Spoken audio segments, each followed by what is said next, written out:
Hello aspirants and welcome back to our YouTube channel hub for civil services. तो aspirants, जैसा कि आप जानते हो, हमने अपने पिछले वीडियो में एक तरीके से इम्पोर्टेंट जो कोर है ना, एक तरीके से बायोलॉजी के जो इम्पोर्टेंट सेक्शन है, उसमें से जो कोर ऐसी चीजें हैं जो हम अमूमन अपने रिवीजन के प्लान में या तो मिस आउट कर देते हैं, या तो किसी तरीके से हमारा ध्यान बैक्टीरियल, इनफॉर्मल और इस तरीके से जो डिजीज से रिलेटेड क्वेश्चंस होते हैं, या फिर विटामिन से रिलेटेड जो क्वेश्चंस होते हैं और आसपास हम उसी को बार बार रिवाइज करते हैं। जैसा कि आप जानते हो कि कुछ कुछ ऐसे इंपॉर्टेंट सेक्शन है, फिर वो पार्ट्स ऑफ बॉडी का हुआ है, स्केलेटल सिस्टम का हुआ, न्यूरल सिस्टम का हुआ, डाइजेस्टिव सिस्टम का हुआ, या फिर इस तरीके से बायोलॉजी के प्लांट्स के कंपोनेंट हुए, है ना, क्लासिफिकेशन ऑफ ऑर्गेनिज्म के कंपोनेंट हुए। तो कुछ कुछ ऐसे वहां से क्वेश्चंस हमें देखने को कभी कभी मिल जाते हैं जो हम अमूमन छोड़ देते हैं, और उससे जो हमारा एक एक दो नंबर का डेंट, या फिर बोल सकते हो कि बायोलॉजी जैसे इजी पोर्शन में भी हम कभी कभी जो मार्क्स है उसकी कमी के कारण हमें बाद में एक तरीके से हम देखते हैं तो हम कट ऑफ से काफी दूर अपने आप को पाते हैं। ठीक है। तो जैसा कि मैंने ऑलरेडी बताया है कि स्टैटिक पोर्शन के जो जो इम्पोर्टेंट सेक्शन है बायोलॉजी, उसमें से one of the important section है, जहाँ से साइंस पार्ट में सबसे ज्यादा क्वेश्चंस हमें देखने को मिलते हैं। तो उसे हम अच्छे तरीके से करेंगे। और उसी कड़ी में यहाँ पे जैसा मैंने ग्रुप में अभी एक तरीके से नोटिफाई भी किया था शाम को कि अगर लास्ट वीडियो आप लोगों को पसंद आया और उस पर एक तरीके से 50 लाइक्स होता है, तो मैं इसके ऊपर जो है एमसीक्यू के, है ना, ढेर सारे जो मैंने यहाँ पे कंपाइलेशन किए हैं। आप इसे मॉक बोल सकते हो या सब्जेक्टिव एफएलटी बोल सकते हो। यहाँ पे टोटल अभी मैंने जो है अप्रोक्सीमेटली 450 क्वेश्चंस का अप्रोक्सीमेटली हमने यहाँ पे कोलेक्ट किया हुआ है। ठीक है। बट मैं यहाँ पे इन सारे क्वेश्चन से आपसे गो थ्रू नहीं कराऊंगा। ठीक है। जैसा कुछ लोगों ने बोला, मैंने क्विज वगैरह में कुछ कुछ चीजें इंफॉर्मेशन के लिए डाली थी, ऐसे पोर्शन के लिए डाली थी जो कभी कभार हम मिस कर देते हैं। तो वहां पे कुछ लोगों का है कि ये लेवल थोड़ा सा ज्यादा है। वो देखो यार, सबका अपना अपना एक तरीके से पढ़ने का तरीका होता है। तो उसमें कभी कभी आपको ये लग सकता है कि this information is not so much important, या फिर ये इतना ज़्यादा इसका वेटेज नहीं होगा। तो वो आप अपने हिसाब से जजमेंट ले सकते हो। मेरा काम ये है कि जब when I am also preparing, तो मैं उस पोर्शन को अच्छे से देख लूँ जो चीज़ मैं शायद से रिवीजन प्लान में कहीं से मिस आउट हो जाएगा, या फिर बाकी जगह पे वो मुझे अवेलेबल नहीं हो रहा है। ठीक है। तो उसी कड़ी में चलो अभी इतना जो एक मुझे थोड़ी सी चीज़ें बतानी थी वो मैंने यहाँ पे बता दिया। Let's directly get back to the MCQ. यहाँ पे हम टोटल अभी 100 एमसीक्यू करने की कोशिश करेंगे और देखते हैं कि फिर हम इसको किस तरीके से पाते हैं, और फिर आगे इसके हिसाब से फिर हम देखेंगे कि टोटल 400 क्वेश्चंस में, और अगर आप लोगों को ये चीज अच्छी लग रही होगी, then we will be thinking about, है ना, कि इसको हम किस तरीके से कंटिन्यू कर सकते हैं। ठीक है।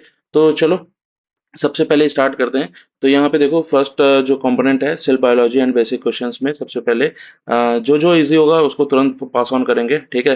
Power house of the cell, mitochondria, ठीक है, everybody knows it. The genetic material and the most viruses, ये क्वेश्चन बहुत लोगों को हो सकता है, यहाँ पे कंफ्यूजन हो सकती है। डीएनए डीएनए होता है, आरएनए होता है। यहाँ पे आपको याद रखना है कि जो जेनेटिक मटेरियल होता है वायरसेस में, आइदर डीएनए होता है और आरएनए होता है। ठीक है। मतलब एक टाइम पे कोई एक ही चीज होगी, दोनों एक साथ में नहीं होंगे। ठीक है। तो यहाँ पे सबसे इंपॉर्टेंट चीज इस क्वेश्चन से ये याद रखना है कि भाई जो भी वायरसेस होते हैं, एक तो पहले हम ये जानते हैं कि वायरसेस को हम अलग कैटेगरी में रखते हैं। ठीक है। अब ये क्या है सर, अलग कैटेगरी में क्या रखते हैं, मतलब समझ में नहीं आया। तो आपको ये याद होना चाहिए कि जैसे मैंने पिछले वीडियो में बताया था, वायरसेस, वायराइड्स, ठीक है, उसके बाद आपका प्रियॉन्स, ठीक है, और एक चीज हमने क्या बताई थी, लाइकेंस। तो इन चार को ना, क्लासिफिकेशन ऑफ जो एक तरीके से लिविंग ऑर्गेनिज्म है, उसमें एक अलग कैटेगरी में एनसीईआरटी में दिया हुआ है। तो हम उसको उसी तरीके से पढ़ेंगे। ठीक है। तो यहाँ पे वायरसेस के बारे में इंपॉर्टेंट फैक्ट ये है कि इनका जो इनमें डीएनए आरएनए दोनों पाया जा सकता है, और लेकिन एक टाइम पे कोई एक ही चीज मिलेगी आपको। ठीक है। और हम इसको ना ही लिविंग में और ना ही नॉन लिविंग में एक तरीके से कंसिडर करते हैं। तो ये भी आप थोड़ा सा इंफॉर्मेशन याद रखना। राइबोसोम्स सबसे ज्यादा किस चीज के लिए, तो प्रोटीन सिंथेसिस सबको पता होगा। The cell wall of the plant, है ना, इज प्राइमरी मेड ऑफ, तो यहाँ पे ये देखो ये सेलुलोज है। ठीक है। लाइसोसोम्स हमें पता है, सुसाइडल बैग, है ना, एक तरीके से डाइजेस्टिव के तरीके से काम करने के लिए हम इनको देखते हैं। विच ऑर्गेनल्स कंटेन्स द क्लोरोफिल, सबको पता है, क्लोरोप्लास्ट इसका आंसर होगा। ये सारी चीजें पोर्शन इजी है, तो आप इसको करके निकल जाओगे। अब यहाँ पे देखो ये क्वेश्चन अच्छा है।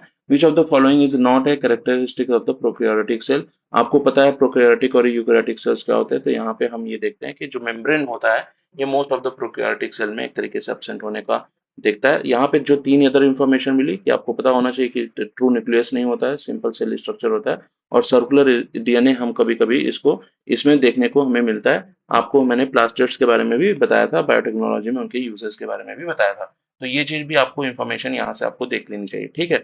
यहाँ पे देखो what is the unit of inheritance, ये आपको पता होना चाहिए, जीन है, ठीक है। किसी भी तरीके से एक बॉडी से दूसरे बॉडी में जो भी हमें इनहेरिटेंस एक तरीके से हम लेके जाते हैं वो किसके थ्रू होता है, वो बिकॉज ऑफ द जीन होता है। अब जीन में भी दो पार्ट होते हैं, ठीक है। जो हमारा जीन होता है ना, उसमें भी दो कंपोनेंट होते हैं, एक होता है कोडेड पार्ट, ठीक है, एक होता है कोडेड पार्ट और एक होता है नॉन कोडेड पार्ट, ठीक है। अब जो कोडेड पार्ट है ना, इसके अंदर में किसी तरीके के चेंज के कारण हम क्या देखने को मिलता है, हमें हमें म्यूटेशन देखने को मिलता है, ठीक है। अगर जो हमारा कोडेड पार्ट है, जहां से डीएनए भी एक तरीके से आप जिसको बोल सकते हो, अगर वहां पे किसी तरीके का चेंज हमें देखने को मिलता है, ठीक है, मैंने क्या बताया, जीन है, ठीक है, जीन है, इसके अंदर में एक कोडेड पार्ट है, ठीक है, और एक नॉन कोडेड पार्ट है। तो नॉन कोडेड पार्ट में अगर किसी तरीके का चेंज होता है तो हमें वहां पे म्यूटेशन देखने को नहीं मिलता, और मोस्टली जो हमारा इनहेरिटेंस है ना, वो यहाँ से आता है, ठीक है। इनहेरिटेंस में ऑब्वियसली अब यहाँ पे नॉन कोडेड पार्ट यहाँ नहीं दिया हुआ था, तो जीन दिया हुआ था, तो इसलिए हम यहाँ पे जीन को ऑप्शन में लेंगे। बट आपको ये याद रखना है कि जो इनहेरिटेंस में जो हमारे फीचर्स हैं, ट्रेड्स हैं, ये सारी चीजें आती हैं, वो नॉन कोडेड पार्ट से आती हैं, और जो कोडेड पार्ट होता है उसको हम कई कई बार कोडॉन भी बोलते हैं, ठीक है। चलो, यहाँ पे ये क्वेश्चन पिछली बार यूपी पीसीएस में यहाँ से डायरेक्ट क्वेश्चन हमें कुछ कुछ देखने को मिला था, यहाँ पे देखते हुए जाएंगे। ऑब्वियसली है, ये सबको पता होता है, लॉन्गेस्ट बोन कौन सी है, फीमर है, ठीक है। हाउ मेनी बोन्स, ये सब फालतू क्वेश्चन है, 206, ठीक है, यहाँ पे आ गया है। ये इंपॉर्टेंट है, बॉल एंड सॉकेट जॉइंट, ठीक है, is found in elbow, shoulder, knee and breast. तो यहाँ पे आपको ये देखना है कि कहाँ कहाँ पे कौन सी चीज है ना आपको देखने को मिलती है। तो रिस्ट है, बहुत ही स्मॉल यहाँ पे मूवमेंट होता है, आपको यहाँ पे देखने को नहीं मिलेगा, ठीक है। शोल्डर है, ठीक है, नी है एंड एल्बो है। तो देखो जो एल्बो है ना हमारा, ठीक है, यहाँ पे ये एक तरीके से हिंज जॉइंट आप इसको एक तरीके से बोल सकते हो, ठीक है। ये किस तरीके का जॉइंट होता है, हिंज जॉइंट होता है, ठीक है। एंड नी में भी आपको इसी तरीके का जॉइंट देखने को मिलता है, तो ये दोनों तो हिंज जॉइंट है। अब ये जो शोल्डर है ना, ये जो शोल्डर है, शोल्डर के ऊपर में जो आपको देखने को मिलता है, तो that is the ball and socket joint, ठीक है। तो ये क्वेश्चन आपके लिए इंपॉर्टेंट है, आप इसको एक तरीके से अच्छे से याद करके रखोगे। यहीं पे मैं आपको बताता चलूं, तो जैसे जो हमारा नेक है ना, ये नेक, ठीक है, नेक में हमें एक अलग तरीके का जॉइंट देखने को मिलता है, उसका नाम है पाइवोट जॉइंट, ठीक है। तो अब ये किस तरीके के जॉइंट्स होते हैं, क्या होता है ना, रिस्ट हुआ और एंकल हुआ, यहाँ पे एक तरीके से आपका है ना अलग ही जॉइंट देखने को मिलता है। तो आप उसको भी एक तरीके से जब भी आप इस तरीके का पढ़ रहे हो, ठीक है, तो मेरी आपसे कोशिश है कि आप थोड़ा सा अपना भी है ना कॉपी वगैरह ये सब निकाल के बैठो, और जब मैं इस चीज को पढ़ा रहा हूँ तो आप भी उस चीज को एक तरीके से देखते हुए है ना जाओ, ताकि आपको ये बाद में एक तरीके से वापस से देखने को है ना, उसके लिए फिर से मेहनत करने के लिए आपको ना जाना पड़े, ठीक है। तो यहाँ पे मैं आपको यहाँ पे समराइज भी कर दूंगा, जैसे मैंने बताया, नेक जो है वो एक तरीके से पाइवोट जॉइंट के लिए आपको देखने को मिलता है। मैंने आपको बताया कि जो शोल्डर है वो किस तरीके का जॉइंट है, तो वो है आपका एक तरीके से बॉल एंड सॉकेट जॉइंट, ठीक है। तो अब आप ये देखो कि जो हमारा एक क्या बोलते हैं एंकल, जो मैंने बताया, ठीक है, एंकल जॉइंट जो होता है, रिस्ट होता है, ठीक है, ये सब एक तरीके से आपका कुछ कुछ है ना आपका अलग फॉर्म ऑफ नेम है, ठीक है। तो जो रिस्ट का है ना, इसका आप याद रखना, रिस्ट का जो नाम है उसका नाम है एक तरीके से है ना कॉन्डिलॉयड जॉइंट, ठीक है। तो ये कॉन्डिलॉयड जॉइंट को आप याद रखना, ये किससे आप याद रखोगे, रिस्ट से याद रखोगे। एल्बो एंड नी में मैंने बता दिया हिंज जॉइंट होता है, नेक में हमने बता दिया कि पाइवोट जॉइंट होता है, ठीक है। तो अब यहाँ पे ये जो जॉइंट का क्वेश्चन है, जो प्रीवियस ईयर भी एक तरीके से आपको देखने को मिला है, कभी कभार एक जैसे बीपीएससी वाले लोग बोलेंगे कि ये सर यहाँ पे नहीं आएगा, तो आप देखो यार, कभी एक पीसीएस से दूसरे पीसीएस में, कभी कॉपी में जो है ये लोग क्वेश्चंस भी एक तरीके से उठा के डायरेक्टली वहां से पूछ लेते हैं। तो मैच द फॉलोइंग में भी अगर आता है तो आप इस तरीके से इसको याद रखना, ठीक है। तो मैं फिर से बताता हूँ, नेक में जो हैगा एक तरीके से पाइवट जॉइंट होगा, ठीक है। यहाँ पे एल्बो और नी में एक तरीके से हमने देखा हिंज जॉइंट है, ठीक है। शोल्डर और हमने एक तरीके से थाई में देखा, तो यहाँ पे हमें बॉल एंड सॉकेट जॉइंट देखने को मिल रहा है। रिस्ट का मैंने बताया कॉन्डिलॉयड जॉइंट है, ठीक है, कॉन्डिलॉयड जॉइंट है। तो ये सब आप एक तरीके से इसको अगर मैच द फॉलोइंग में आ जाए तो आप यहाँ पे थोड़ा सा देख के इसको एक बार थोड़ा सा करने के क्षमता में रहो, एटलीस्ट ये मेरी कोशिश है, ठीक है।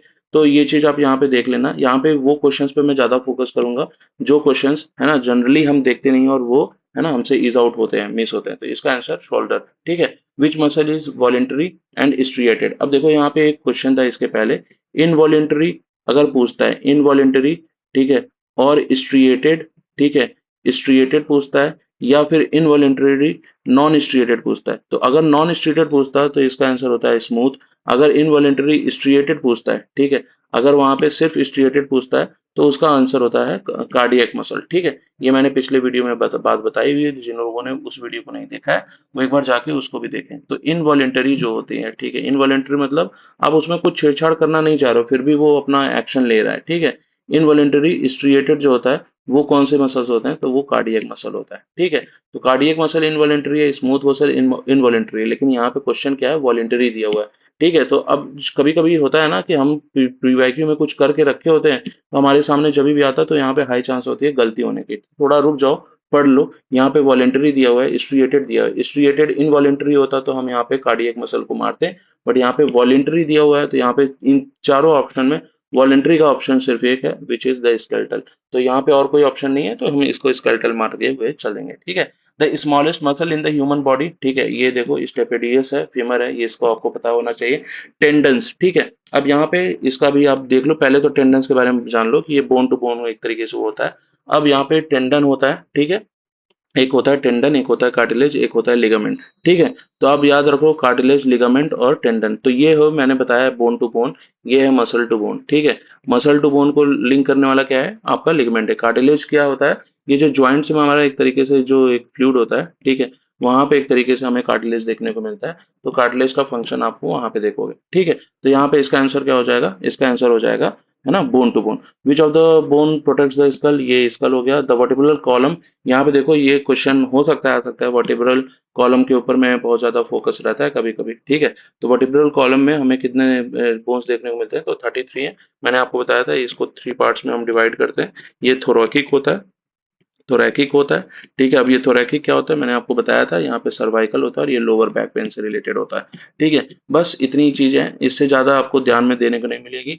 अगर आपने एक तरीके से इसको पिछला वीडियो अगर अच्छे से देखा होगा, तो आपको यहाँ पे जल्दी जल्दी क्वेश्चन सॉल्व करने में इशू नहीं आएगा। Which joint allows the only rotational movement, अब मैंने बताया था ना, तो ओनली रोटेशनल मूवमेंट, तो देखो ये जो हमारा नेक होता है ना, नेक, ठीक है, ये इस तरफ रोटेट कर सकता है, इस तरफ रोटेट कर सकता है। ठीक है, लेकिन इसके और भी अलग कोई पॉसिबल रोटेशन इस पर्टिकुलर नेक बोन से रिलेटेड, है ना, इस जॉइंट से रिलेटेड पॉसिबल नहीं है। ठीक है, जो आप कहोगे कि सर ऊपर नीचे भी कर लेते हैं, दैट इज नॉट दैट। ठीक है, वो आपका इसमें काउंट नहीं होता है। तो यहाँ पे जो वनली रोटेशनल मूवमेंट जो पॉसिबल होता है, वो पाइवोट पाइवोट में एक तरीके से जॉइंट में आपको देखने को मिलता है। और पाइवोट जॉइंट का एक लौता उदाहरण हमारे बॉडी में है, वो है हमारा, ठीक है, कौन सा, वो है हमारा नेक।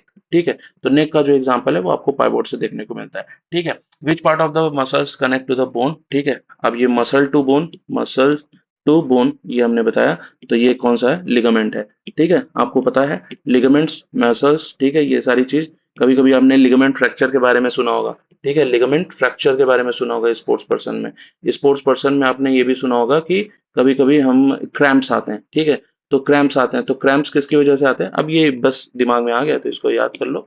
ये किसकी वजह से आता है, तो लैक्टिक एसिड की वजह से आता है। ठीक है, वहाँ पे यूरेटिक एसिड है ना, डायूरेटिक एसिड, ये सब दिया रहेगा। भाई वहां पे नहीं जाना है, कई कई जगह पे आप ये कंफ्यूज हो जाओगे, तो इसको एक तरीके से देखते हुए जाना। ठीक है, तो यहाँ पे मसल्स कनेक्ट बोन्स किसके थ्रू होता है, तो लिगामेंट के थ्रू होता है। अब ये बोर्सा भी ना एक तरीके से लिक्विड ही होता है, तो ये इतना इतना डिटेल में हमसे बायोलॉजी का नहीं पूछेगा, and obviously some people have created that कि ये सब नॉट नेसेसरी है, तो इसको छोड़ते हैं। ठीक है, जो इंपॉर्टेंट है उसको देखते हुए जाते हैं। The functional unit of the nervous system, obviously आपको सबको पता होगा कि यहाँ पे न्यूरॉन्स है। ठीक है, अब न्यूरॉन्स है तो न्यूरॉन्स का एक आपको स्ट्रक्चर आपको पता होता है। ठीक है, इस तरीके से कुछ बनता है। ठीक है, और यहाँ पे इम्पल्सेस होते हैं, फिर यहाँ पे इस तरीके से होता है। तो ये जो सिनेप्स होता है, ये यहाँ पे दो दो नर्व्स के बीच में होता है। ठीक है, इस पूरे बॉडी पार्ट को हम एक्सॉन बोलते हैं। ठीक है, ये सब डेंड्राइट्स होते हैं, डेंड्राइट्स होते हैं। तो इस तरीके से हल्का सा जस्ट फिगर बना के थोड़ा सा आप देख सकते हो, आपको रिमाइंड हो जाएगा। ठीक है, जो लंबा एक तरीके से बॉडी होता है वो एक्सॉन होता है। ठीक है, जो छोटे छोटे जो दूसरे से कनेक्ट करते हैं वो डेंड्राइट्स होते हैं। नीचे में जो एक न्यूरॉन से दूसरे न्यूरॉन्स में एक तरीके से कनेक्ट करते हैं वो सिनाप्सेस होते हैं। तो फंक्शनल यूनिट क्या है, न्यूरॉन है। ठीक है, नेक्स्ट आते हैं, विच of the body part brain controls the balance and coordination. अब यहाँ पे ये इंपॉर्टेंट है, ब्रेन का कुछ कुछ पार्ट है, ठीक है, वो आपको पता होना चाहिए। जैसे चलो यहाँ पे हम 3 देख लेते हैं। यहाँ पे सेरेब्रम है, सेरेबेलम है, मेडुला ऑब्लोंगेटा है, ठीक है, हाइपोथैलेमस है। तो भाई आपको क्या करना है, आप याद कर लो। ये इसका आंसर क्या है, इसका आंसर तो भाई सेरेबेलम है। ठीक है, क्या आंसर है, सेरेबेलम है। ठीक है, सॉरी यहाँ पे ये चीज गलत हो गई। तो इसका आंसर क्या होगा कि कौन सा body temperature, sorry, balance and coordination वो करता है, तो दैट इज द सेरेबेलम। ठीक है। अभी इसके अलावा जो चीज इंपॉर्टेंट है, जैसे यहाँ पे दो तीन चीज आप देख सकते हो यहाँ पे। ठीक है। तो जैसे मेडुला है, तो मेडुला का क्या काम है? ठीक है। तो मेडुला जैसे जितने भी आपको अगर बोलूं तो वॉलेंटरी जो मूवमेंट होते हैं ना, तो वो एक तरीके से अगर आपको क्वेश्चन में दे दिया जाए, जैसे यहाँ पे बैलेंस एंड कोऑर्डिनेशन है, अगर दे दिया जाए which body part brain controls the voluntary action, तो वॉलेंटरी एक्शन किसके थ्रू होता है? तो वो सेरेब्रम के थ्रू होता है। ठीक है। तो ये चीज यहाँ पे आपको यहीं पे खत्म कर देनी है। ठीक है। वॉलेंटरी एक्शन किसके थ्रू होता है? सेरेब्रम के थ्रू होता है, तो यहाँ पे लिख लेते हैं, चलो। ठीक है। ये वॉलेंटरी एक्शन के थ्रू लिए होता है। ठीक है ना? अब यहाँ पे ये जो मेडुला ऑब्लोंग, मेडुला आपका जो है ऑब्लोंगेटा है। ठीक है। ऑब्लोगेंट ऑब्लोंगेटा है। ठीक है। इसका इसका क्या मेन फंक्शन है? तो ये जो है ना, लार्जली जो अनकॉन्शियसनेस फंक्शन होते हैं, जैसे ब्रीदिंग हुआ, ठीक है, ब्रीदिंग हुआ है ना, या फिर आपका सर्कुलेशन हुआ। ठीक है। आपका एक तरीके से सर्कुलेशन हुआ, इन सब तरीके के फंक्शन को हम किसके थ्रू देखते हैं? मेडुला के थ्रू देखते हैं।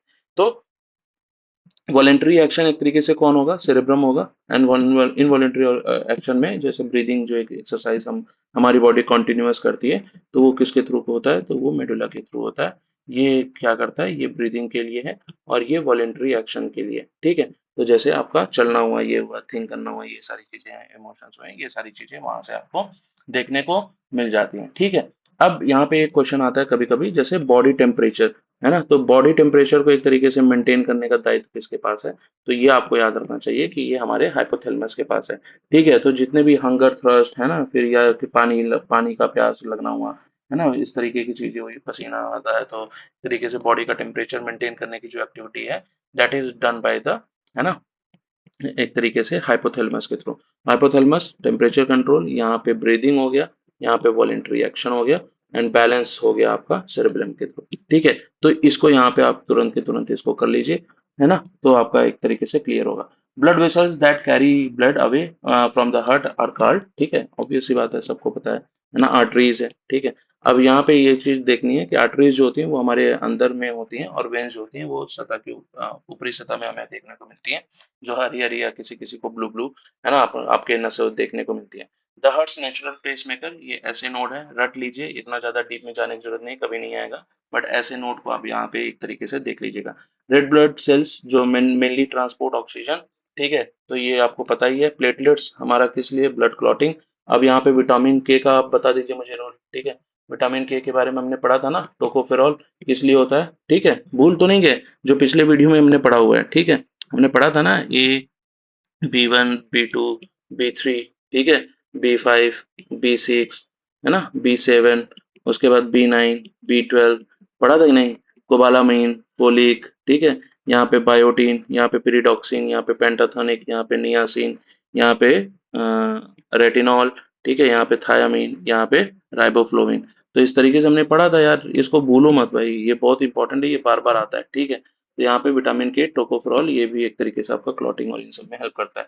ठीक है। पेलाग्रा आपको पता है? नहीं पता है? चलो आगे देखेंगे इसको। ठीक है। द यूनिवर्सल डोनर, ठीक है, ये बहुत इंपॉर्टेंट क्वेश्चन है। यूनिवर्सल डोनर और एक्सेप्टर दोनों आपको पता होना चाहिए।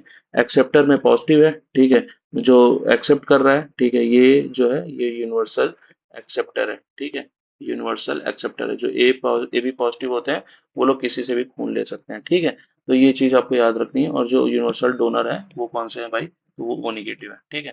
तो ये चीज आपको यहाँ पे याद रखनी है। The primary site of the gas exchange, obvious सी बात है, ये मैंने बनाई है। ठीक है। नेक्स्ट आते हैं, which blood cells are the part of the immune system? White blood cells. ठीक है। The wall separating the two arteria and the heart is called. अब अगेन, अब ये सब क्वेश्चन इतना वो नहीं है। ठीक है। जैसे ये वाला हुआ कि ऐसे नोड वाला, ठीक है, नेचुरल पेसमेकर, ऐसे नोड है, याद रखना। और यहाँ पे हालांकि इस क्वेश्चन को थोड़ा फोकस में लेके जाना, अगर मान लो कल को ये आ जाता है, तो एक बार एटलीस्ट आप तो गॉन थ्रू किए रहो ना। तो ये जो हार्ट नेचुरल पेसमेकर है, ठीक है, ये क्या है? ये ऐसे नोड है। ठीक है। इसको एक बार दिमाग में रखो।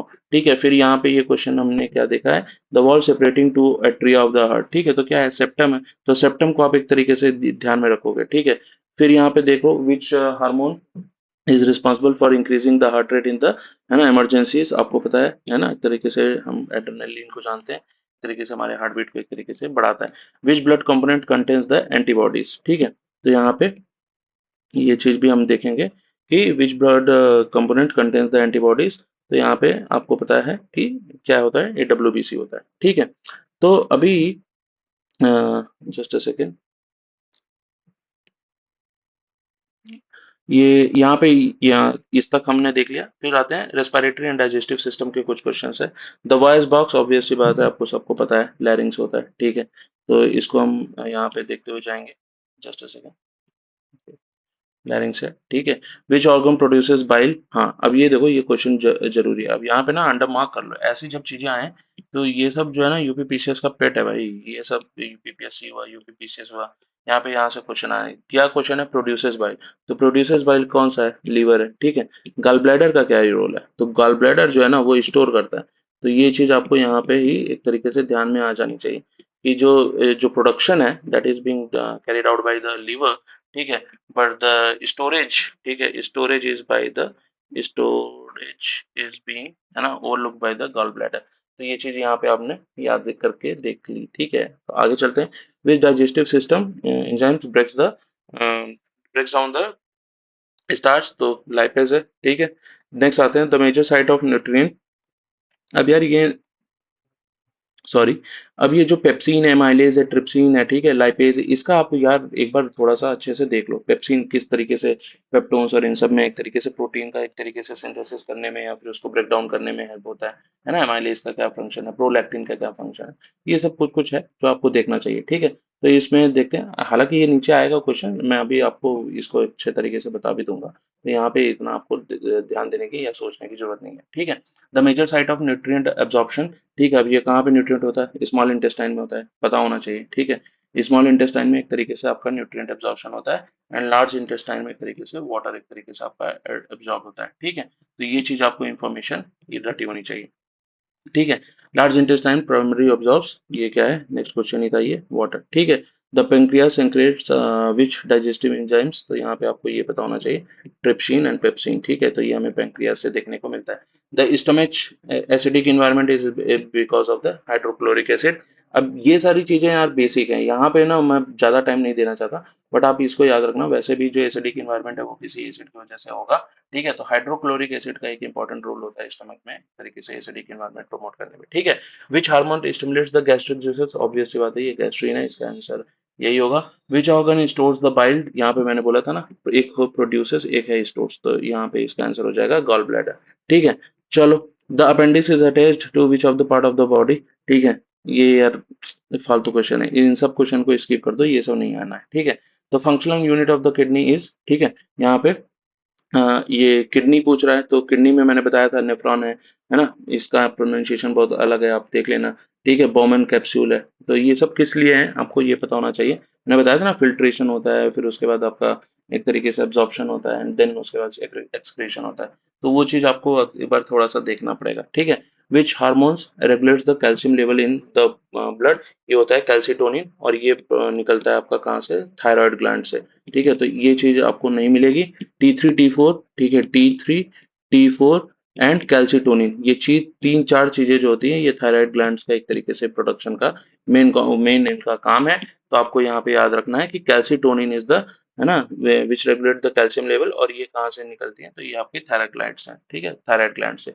फिर which gland produces thyroxine, again thyroid gland, ठीक है। Insulin is produced by which cells, ठीक है, तो ये बीटा सेल्स है। अल्फा सेल्स क्या करते हैं, तो ये आपको थोड़ा सा देखना है, कॉर्टिसोल है कि क्या है, ठीक है, ये चीज आपको थोड़ा सा पढ़नी होगी। विच हार्मोन्स कंट्रोल्स, यहाँ पे नहीं बताऊंगा, ये आपको बस इतना देखो कि इंसुलिन जो है ये produce by the beta Langerhans, ठीक है, पैंक्रियाज में उसके थ्रू होता है, ठीक है। Which hormone controls the fight and flight, ठीक है, तो ये आपको आपको पता होना चाहिए। एड्रेनलिन जो है ये एक तरीके से फाइट एंड फ्लाइट रिस्पॉन्स के लिए रिस्पॉन्सिबल होता है। अगेन, अब ये जो एंटी डायूरेटिक, ठीक है, हार्मोन है, ठीक है, इसको sometimes we also call it, है ना, वेसोप्रेसिन, ठीक है। तो ये एडीएच जो है, ठीक है, ये एडीएच जो है मैंने पिछली वीडियो में बताया था, एडीएच का एक तरीके से फॉर्मेशन आपका कहीं और होता है, एंड इसका एक तरीके से मेजर रोल होता है ये वेसोप्रेसिन के तौर पे, ठीक है। तो what it increases the water reabsorption in kidneys, तो वेसोप्रेसिन का काफी इंपॉर्टेंट रोल है, ये चीज आपको भूलनी नहीं है। यहाँ पे क्वेश्चन में क्या पूछा है कि भाई इसका हेल्प क्या करता है, ठीक है। ये वाटर रिअब्जॉर्प्शन के तरीके लिए काम में आता है, और ये कहाँ पे होता है, तो किडनी में होता है। अब एडीएच और इसका आपको ऑक्सीटोसिन का मैंने बताया था कि इनका पिट्यूटरी ग्लैंड में या फिर हाइपोथैलेमस ग्लैंड में कहाँ पे एक इनका सेक्रेशन होता है और कहाँ पे इनको रेगुलेट किया जाता है, ठीक है। तो वो चीज़ आपको थोड़ा सा पढ़ना पड़ेगा। ठीक है, पिछली वीडियो में मैंने बताया था डिटेल में, आप एक बार उस वीडियो को भी एक बार गो थ्रू कर लो। ठीक है। Which hormones stimulates the milk production, तो ये आपको पता है prolactin, which gland regulates the metabolism and ये तो आपका थायराइड है, मैंने बता दिया। Addison disease result of the way, ये एडिशन डिजीज किससे रिलेटेड है? एड्रेनलिन, एड्रेनल ग्लैंड से रिलेटेड है। एड्रेनल ग्लैंड में मैंने आपको बताया हुआ था, यहाँ पे दो तरीके के, एक मेडुला एक कॉर्टेक्स। ठीक है, मेडुला में क्या होते हैं और एक यहाँ पे दो चीजें हैं। ठीक है, एक तो यहाँ पे आपका ऑब्वियस सी बात है कॉर्टिसोल है और वो है, और दूसरे तरीके आपके दूसरे जो वो है। ठीक है, इंसुलिन है, कॉर्टिसोल है, तो ये सारी चीजें आपको एड्रेनल ग्लैंड से देखने को मिलता है, एड्रेनलिन भी आपको देखने को मिलता है वहां पे। ठीक है, तो which hormone regulates the sleep wake cycle, तो ये आपको पता है बायोलॉजिकल क्लॉक मेलाटोनिन। ठीक है, ये चीज आपको पीनियल ग्लैंड में देखने को मिलता है। ग्लैंड कौन सा है ये भूलना नहीं है, ये बहुत अलग है। पिट्यूटरी और हाइपोथैलेमस वहां पे मत सोचने लगना। ठीक है, तो ये सब जो बेसिक चीजें हैं, ये सब आपको वहां पे देखनी होंगी, ताकि यहाँ पे कुछ आंसर्स है जो मैंने आपको बताई दिए, तो आपको उसको साथ ही साथ देखते हुए जाना है। ठीक है, यहाँ पे आते हैं, थोड़ा सा जल्दी करेंगे यहाँ पे, आई थिंक 40 क्वेश्चन के आसपास करते हैं। चलो ठीक है, जल्दी से जल्दी। Tuberculosis is caused by which of the micro, obviously mycobacterium. Dengue is transmitted by which, तो डेंगू आपको पता है ना। एनाफिलिस को हम मलेरिया से जानते हैं। ठीक है, इसको यहाँ पे तुरंत के तुरंत देख लो। ठीक है, एनाफिलिस हम मलेरिया से जानते हैं, एडिस जो है इसका आंसर होगा। ठीक है, क्यूलेक्स के थ्रू क्या होता है? ठीक है, अब जल्दी जल्दी आप लोग बताइए, अगर आप में से किन्हीं लोगों ने इसको एक तरीके से पढ़ा है तो आपको ये तो पता होगा ना, क्यूलेक्स किसके लिए क्यूलेक्स को हम जानते हैं, तो ये आपको जान लो। ये लिम्फेटिक जो फाइलेरेसिस होता है, ठीक है, उसके लिए हमें एक तरीके से क्यूलेक्स देखने को हमें मिलता है। तो यहाँ पे इन तीन को आप याद कर लो, क्यूलेक्स, एडिक्स, है ना, और ये हाउस फ्लाई। हाउस फ्लाई से हमें एक तीसरी बीमारी देखने को मिलती है, एक तरीके से वेक्टर है। ठीक है, हाउस फ्लाई से आपको वहां पे वो भी देखने को मिल जाएगा, आगे है वैसे। ठीक है, हम उसको आगे में अभी देखते हैं। तो यहाँ पे देखो मलेरिया किस तरीके से किसके थ्रू होता है, तो प्लाज्मोडियम। ठीक है, it's is caused by the obviously virus. ठीक है, कॉलेरा, वाइब्रियो कोलरी, कोलाई मत मारना। ठीक है, which vitamin is caused by causes the scurvy. ठीक है, यहाँ पे विटामिन सी है, ग्वाइटर आयोडीन है। ठीक है, रिकेट्स विटामिन डी है। यहाँ पे इजी क्वेश्चन है तो इसको छोड़ देंगे, इतना कोई नहीं सोचना है। ठीक है, अब यहाँ पे आ जाओ। मीनामाटा डिजीज हमें पता है मरकरी है, कैडमियम से हमें क्या होता है, इटाई इटाई होता है। ठीक है, इटाई इटाई होता है हमें कैडमियम से। ठीक है, आर्सेनिक से हमें क्या होता है? आर्सेनिक से हमने पढ़ा था क्या कुछ? आर्सेनिक से यार, एक एक तो कुछ तो हमने आर्सेनिक से पढ़ा हुआ है। ठीक है, आई थिंक ब्लैक फुट है क्या, आई थिंक ब्लैक फुट है। ठीक है, तो एक बार इसको देख लेंगे। ठीक है, एक बार इसको देख लेंगे, ब्लैक फुट डिजीज, है ना। इसके अलावा एक जो ब्लू बेबी सिंड्रोम है। ठीक है, ब्लू बेबी सिंड्रोम हम देखने को हमें मिलता है, ब्लू बेबी सिंड्रोम। ठीक है, वो हमें देखने को मिलता है नाइट्रेट्स की वजह से। ठीक है, तो ये थोड़ा सा हम देख लेंगे। ठीक है, तो हमने क्या देखा यहाँ पे, हमने देखा ये क्वेश्चन किससे रिलेटेड है, मरकरी से रिलेटेड है, लेकिन बाकी चीजों को हम देख लिया। कैडमियम से हमें इटाइटाई, और आर्सेनिक से हमें ब्लैक फुट, और ब्लू बेबी सिंड्रोम हमें एक तरीके से देखने को मिलता है किससे, नाइट्रेट के एक तरीके से, है ना। एक्सेस एक्सेस ऑफ नाइट्रेट की वजह से हमें देखने को मिलता है। ठीक है, हाँ ये क्वेश्चन आ गया ना, ब्लू बेबी सिंड्रोम, नाइट्रेट। ठीक है, चलो आगे बढ़ते हैं। डिजीज लेप्रोसी क्या है भाई? ऑब्वियस सी बात है, बैक्टीरियल है। मैंने बताया था ना एक तरीके से। फाइलेरेसिस अभी हमने डिस्कस किया, तो फाइलेरेसिस किससे किसके थ्रू होता है? तो ये क्यूलेक्स है। ठीक है, तो यहाँ पे ये चीज आप याद रखना। अब यहाँ पे देखो तीन चार नाम और दिया है। ठीक है, अब ये दो बार घुमा घुमा के ना यही सब आता है। ये क्या है? मलेरिया के लिए। ठीक है, वेक्टर है ये सब, मलेरिया है, वेक्टर है। क्यूलेक्स मॉस्किटो एक तरीके से फाइलेरिसिस के लिए। से फ्लाई से ना एक ट्रिपैनो ट्रिपैनोसोमा डिजीज करके होता है। ठीक है, तो इससे क्या होता है भाई, नींद डिसऑर्डर और कंफ्यूजन, इस तरीके की चीजें होती हैं, तो सेसेफ्लाई से एक तरीके से हमें वो देखने को मिलता है। ठीक है, तो उसको भी हमने यहाँ पे देख लिया।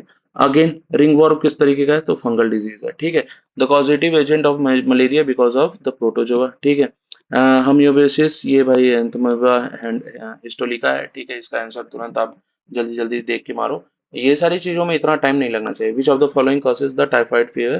ठीक है, तो ये आपका आपको पता है टाइफाइड सैल्मोनेला टाइफी से होता है। Which vitamin deficiency cause pellagra? Again मैंने ये अभी ऊपर में डिस्कस किया था, यहाँ पे vitamin B3 niacin. Vitamin B6 का नाम क्या है? पिरिडेक्सिन। अब यहाँ पे थोड़ा सा देख लेते हैं, पिरिडिक्सिन। ठीक है, B1 का नाम हमने क्या बोला था, है ना, थायमीन। ठीक है, थायमीन। B2 का नाम क्या बोला था?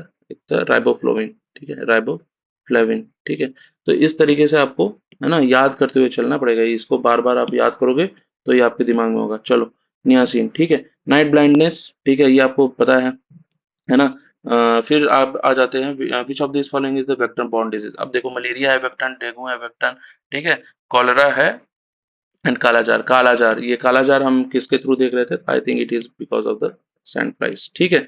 तो ये चीज आप याद रखना।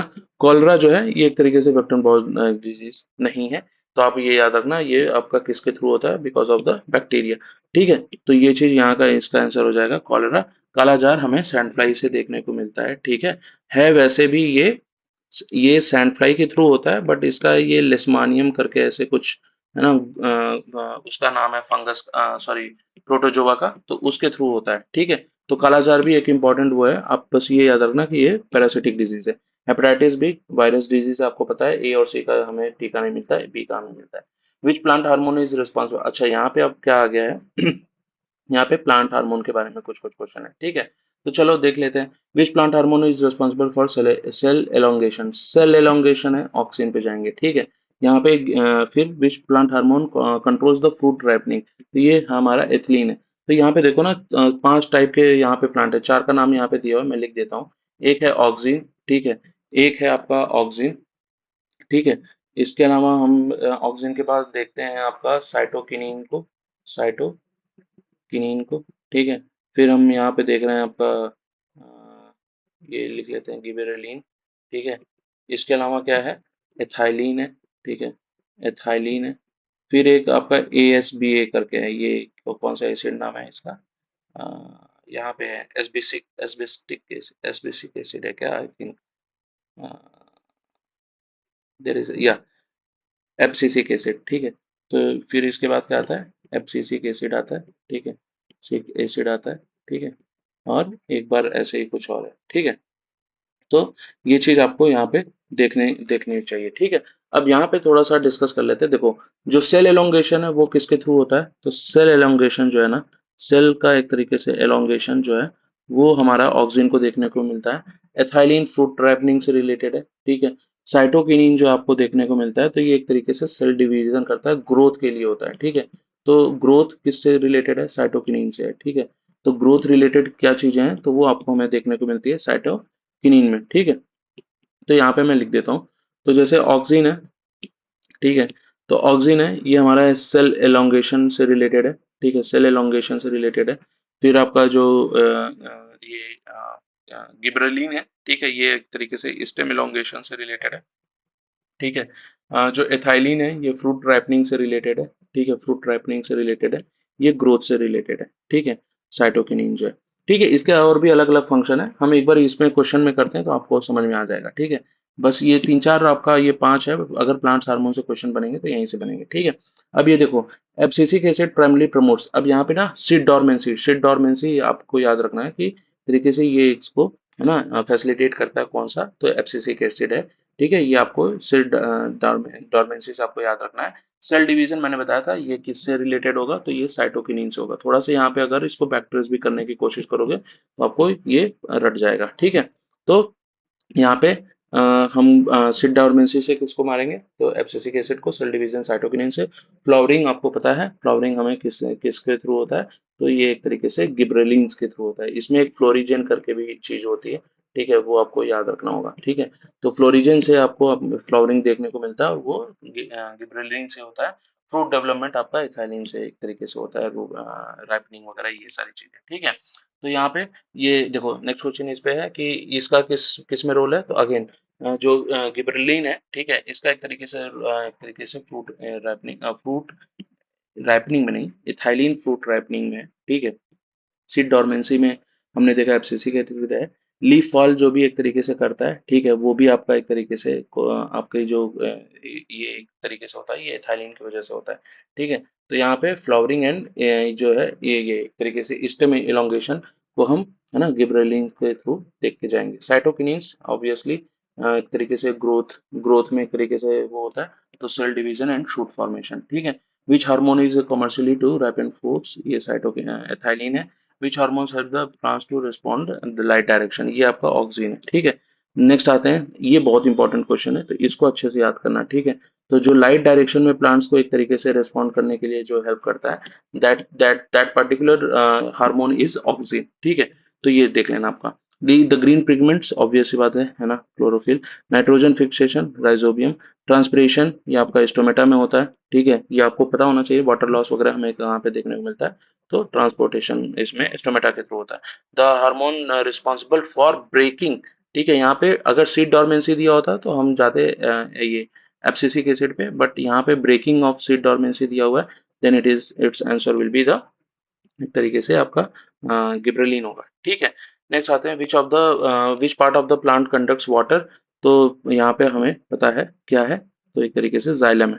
ठीक है, फोटो पीरियोडिज्म एक तरीके से हमें पता है, लेंथ ऑफ लाइट एक्सपोजर।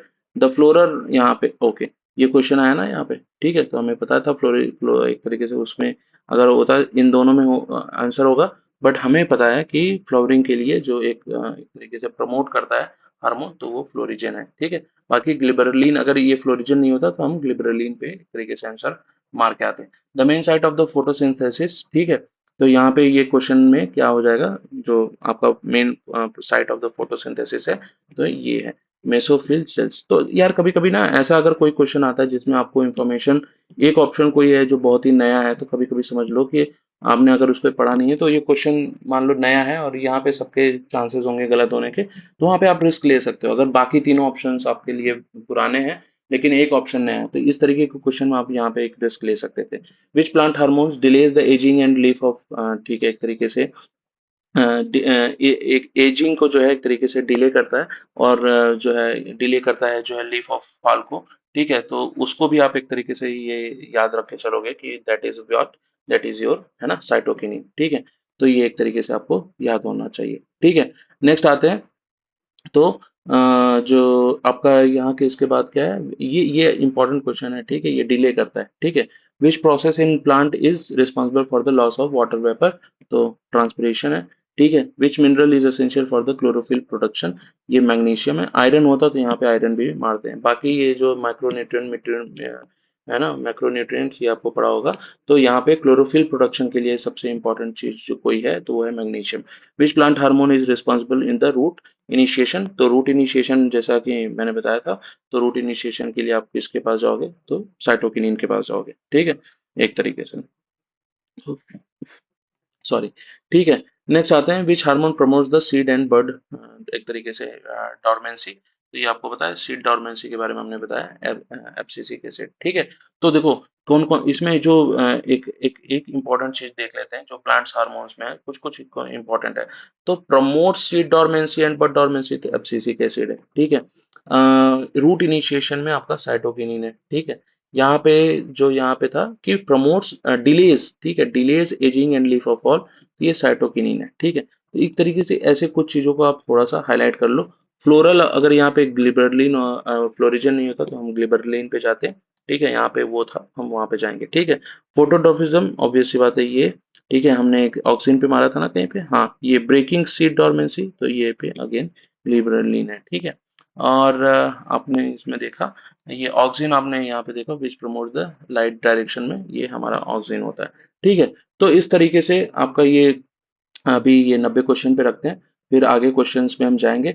आप पहले मुझे ये बताओ इस वीडियो पे अगर आपको ये क्वेश्चंस किस तरीके से लग रहे हैं। ठीक है, मैं आगे के भी क्वेश्चंस दिखाता हूँ। For example let's see the questions of this, है ना, डाइजेस्टिव एंड एक्सक्रेटरी बॉडी के। ठीक है, एक्सक्रेटरी सिस्टम के, तो यहाँ पे सोडियम है ना, सब्सटेंस रीअब्सॉर्ब किडनी ट्यूब्यूल्स, है ना, कंट्रोल्स वाटर बैलेंस, तो ये सब कहाँ पे होता है। ठीक है, फिर ये AD hormone regulates the water reabsorption, तो ये सब क्वेश्चन बार बार देखने को मिलता है। तो इस तरीके के क्वेश्चंस को ही मैंने यहाँ पे रखा है। इसमें घटना चक्र, लूसेंट, और एक तरीके से आपका एनसीईआरटी का जो बेसिक है अलग अलग सिस्टम्स का। ठीक है, तो उन सब चीजों को यहाँ पे देखने को आपको मिल जाएगा।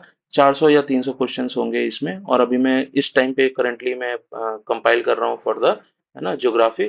तो जो जो चीज मुझे इंपॉर्टेंट लग रही है और वो चीज बहुत इंपॉर्टेंट है आने वाले अपने पेपर में, तो उसको हम यहाँ पे एक तरीके से कंट्रोल कर रहे हैं। ठीक है, यार थोड़ा सा आप लोग का यहाँ पे सपोर्ट चाहिए। आप लोग थोड़ा सा जो भी आप लोग वीडियो देख रहे हो, आप अगर आपको ये जो क्वेश्चंस है ये अगर अब ये सही लगे तो आप प्लीज हमें लाइक्स के थ्रू, है ना, शेयर के थ्रू और थोड़ा सा अगर आप इसको प्रमोट कर सको, ठीक है, अपने ग्रुप्स में और उन सब जगह पे, तो that will be very helpful. ठीक है, तो with this positive mindset let's end it here. ठीक है, अभी सोते हैं। ठीक है, उसके बाद फिर मिलते हैं नेक्स्ट आगे के जो क्वेश्चंस है नेक्स्ट वीडियो में। ठीक है, तब तक के लिए जय हिंद।